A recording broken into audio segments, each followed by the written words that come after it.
A few years ago, I worked in the marketing department of a medium-sized company in South America. The owner was very involved in the business, and many of the managers were people he had known long before the company even existed. Some were old classmates or close friends from his personal circle, and they had been placed in leadership positions. Another important detail is that there were basically no women in positions of power in the company. Our marketing team had four people: the marketing manager, the sub manager, my direct boss, me as marketing coordinator, and one person responsible for audiovisual production. Even though we worked in the same area, the audiovisual role was under my supervision. At that time, I was 27 and the only woman in the team. My boss was 40, and the audiovisual employee was also older than me. My boss had almost the same time in the company as I did. I joined in early November, and he had joined about 1 month before me. Before this job, he had spent years living on different beaches around South America, doing freelance web design and remote projects.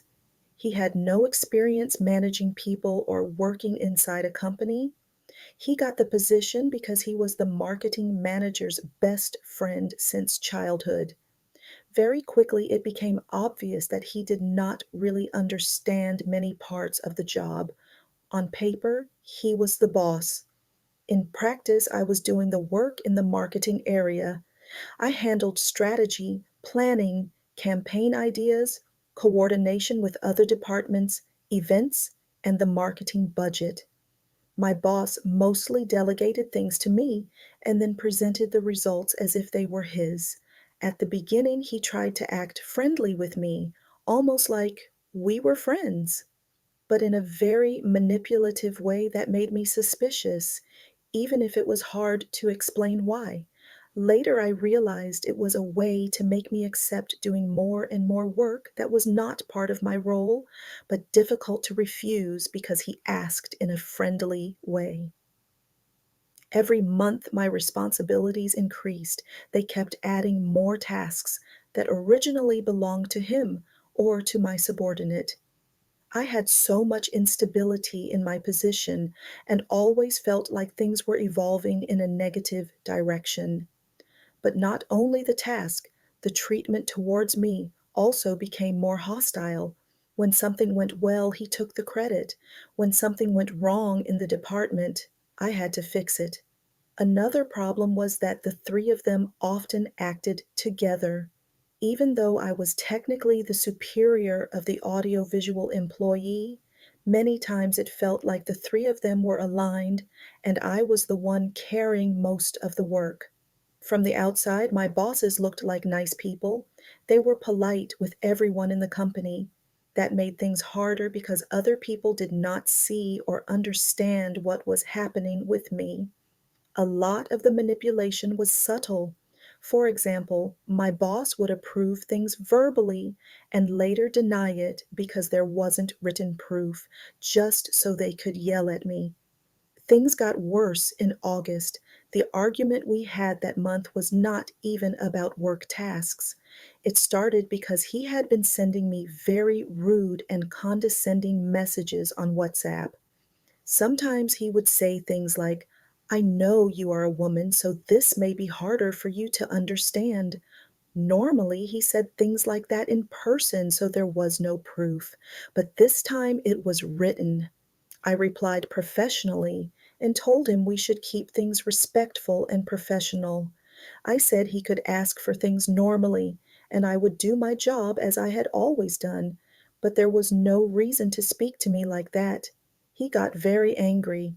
That day, he waited until most people had left the office and took me to a conference room where almost nobody could see or hear us. There, he started yelling at me and insulting me and even bringing up my personal life. I stayed calm and kept my words professional. However, I replied in a slightly condescending way and subtly mocked him. After that moment, the dynamic changed even more. During September, he started doing everything he could to make my job harder. More work, more criticism, more arguments, and no respect for my schedule. It became clear he wanted to push me to quit, but I did not resign.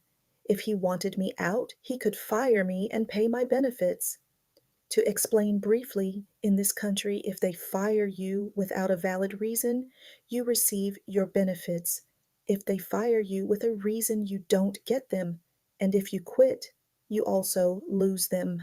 I had already decided I would leave on my own terms after completing 1 full year in November, mostly because I wanted that full year on my resume before moving to another job. Then in October, something happened during the last 2 weeks of the month. We used Figma for projects, and both of us had pages in the same workspace. One day, I opened one of his pages to check information for a project, and there I found a recently written plan for reorganizing the marketing department for the next year. My role had been completely erased, and the work I had been doing during the last year was divided into 4 different roles. Even the audiovisual employee who worked under me appeared in a newly created higher position in the structure, which did not even make sense. Clearly, it was confirmation and proof of what they had been doing all along, something that before I could only feel but not prove. I took screenshots immediately and made sure the date was visible. That same week, I also noticed something else. They were trying to create a reason to fire me. Of course, they did not want to fire me without reason. They wanted it to look like I was a bad employee, so legally, they would not have to pay me.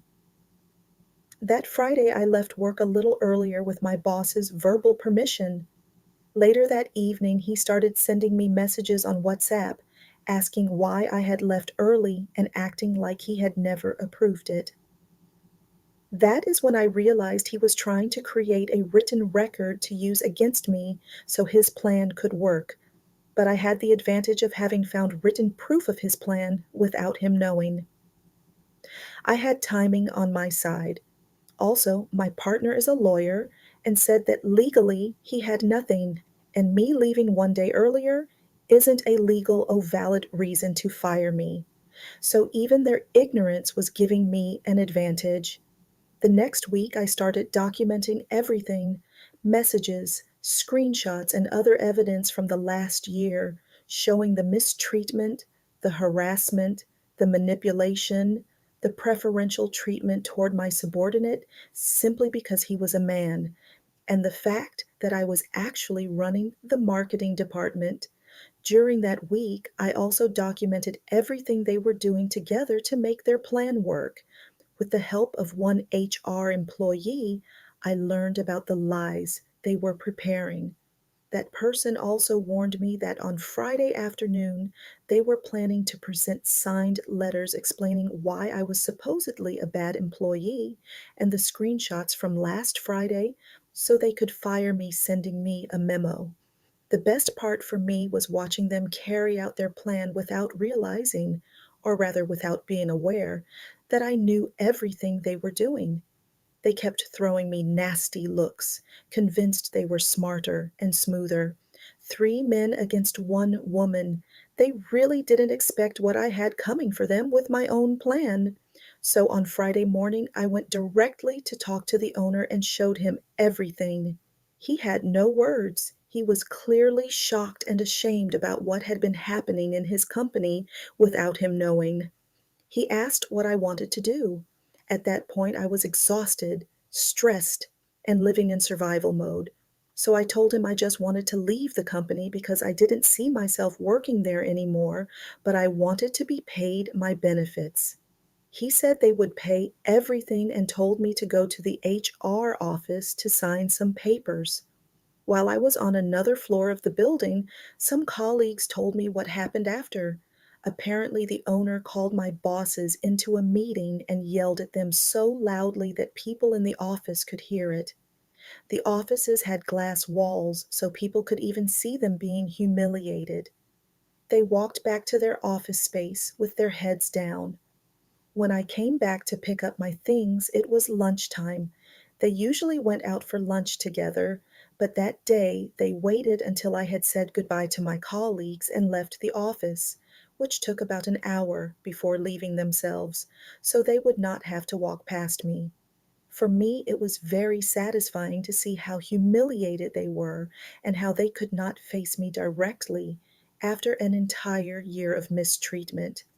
After 2 months of pressuring me to quit, they had felt so untouchable because of the positions of power they held in the company. In the end, I went to the owner first, told him everything, and ruined their entire plan and exploded their ego. They could not fire me the way they wanted. Instead, I left on my own terms, with my benefits, with a letter of recommendation, and everyone in the company learned what they had been doing, and they could no longer control the narrative about me. It was the best revenge.